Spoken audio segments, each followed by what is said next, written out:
Hello and welcome to Love Yourself Healthy. My name is Melanie Lillis and I am a eating psychology coach. I am a certified nutritional therapist and I have my Bachelor of Physical and Health Education.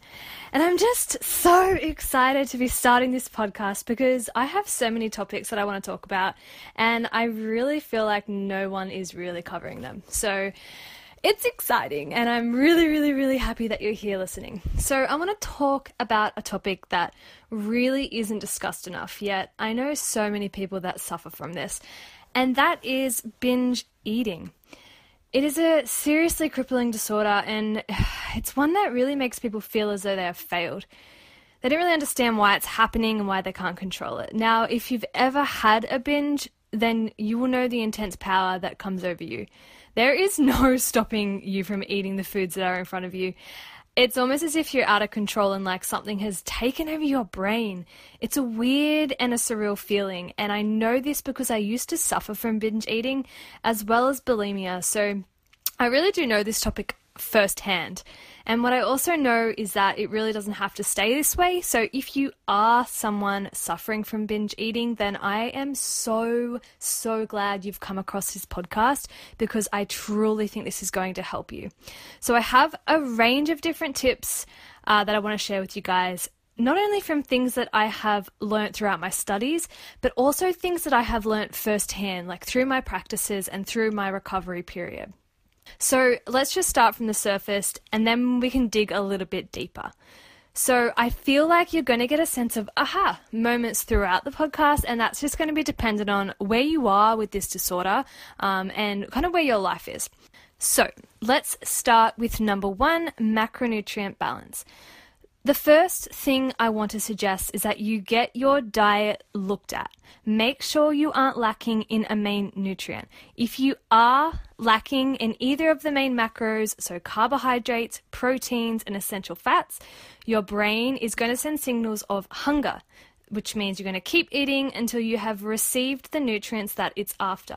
Now, the problem is when we binge on foods that don't contain the nutrients you are lacking in, the binge could continue each day until it has what it needs. So I see this a lot in people who are afraid of fat or they're afraid of carbohydrates, so they lower those carbohydrates or they lower their fat intake, and then it gets to the afternoon or the night and they just devour as much as they can, and that is literally just the body trying to get in that main macronutrient that you are not giving it.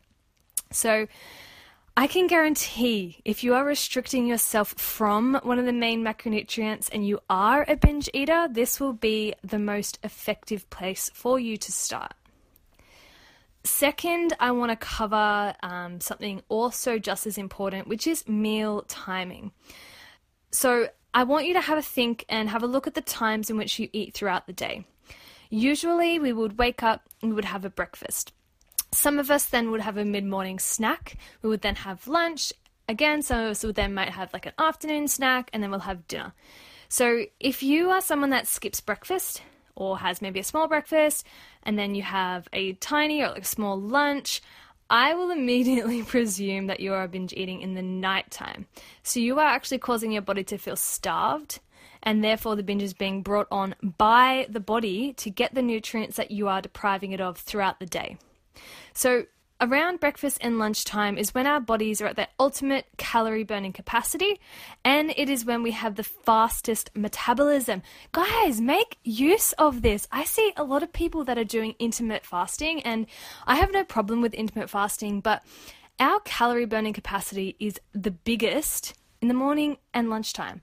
So I don't really understand why a lot of people skip breakfast and lunch, but what I do know is that if your meal timing is out, have a go at changing it up, because if you include a breakfast in your routine and maybe just increase your lunch size just a little, this is probably going to be the key that you are looking for to stop the binge eating. So this is similar to if you're lacking in a main macronutrient, if you are skipping meals or if you are not having a lot of meals throughout the day, when you get to nighttime, your body is semi-starving. So it's going to send those signals for you to eat, and it's not going to stop sending those signals for you to eat until it's got the nutrients that it needs. All right, number 3, the speed at which you eat and presence. So I want to ask you this. Have a think. Are you a fast, a moderate, or a slow eater? Now, if you hadn't known me a few years ago, I was a very fast eater and I suffered from a lot of digestive issues. But eating fast puts your body in a low level stress response. So when we are in this stress response, we have decreased assimilation of nutrients, so the way we absorb nutrients. We have decreased calorie burning capacity. We go into some degree of digestive shutdown, and our body releases the stress chemicals insulin and cortisol, which send signals to the brain to store weight, store fat, and not build muscle. So this is a little bit off topic, but I guess similar as well. If you do suffer from digestive issues and you are a fast eater, this may be something you also want to work on. So eating fast, as we said, puts your body in a low-level stress response, and it also takes longer for the brain to process the food that you are eating, and therefore it's going to continue to send signals to tell you to keep eating until it's figured out kind of what's going on. So I'm sure everyone out there has heard someone say, it takes 20 minutes for you to feel full, and this is absolutely right. The brain is amazing and it's complex, but it also needs relaxation and presence.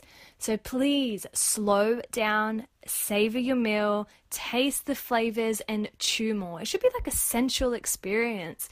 Enjoy your meal and slow down.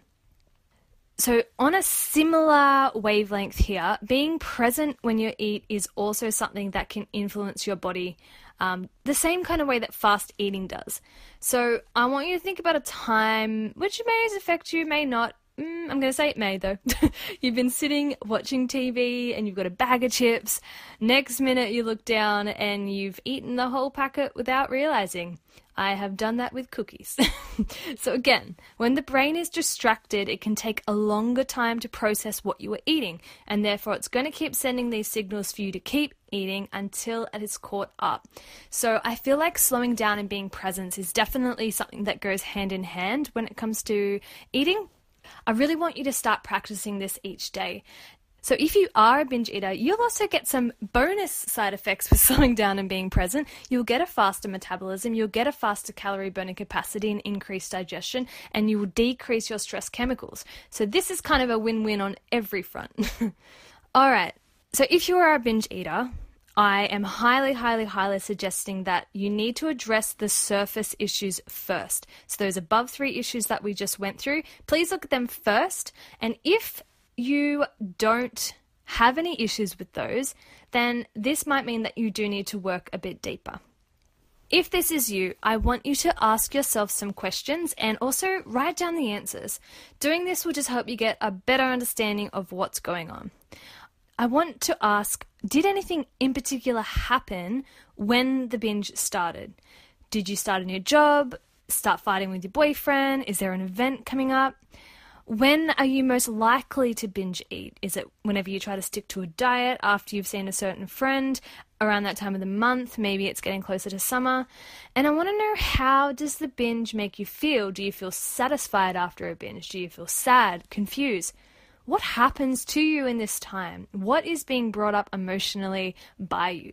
And I want you not only to write down the answers, but I also want you to feel the emotion. So feel what happens after the binge and throughout the binge. I really want everyone to realize something. Our bodies are always seeking balance, so it's constantly working to keep us level. In some cases, binge eating can be a way of balancing out areas where you're in tight control. So I want you to think of any areas in your life, any at all, that you might be in tight control.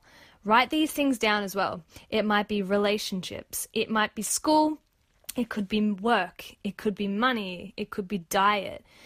The binge eating may actually be a way of telling you to let go and relax a little. As I said, our bodies always want balance. So if you're in really tight control of one area, the binge eating is trying to level you out, okay? But it's also trying to tell you something. We cannot control every situation, and let me tell you, it takes a shitload of energy to do so.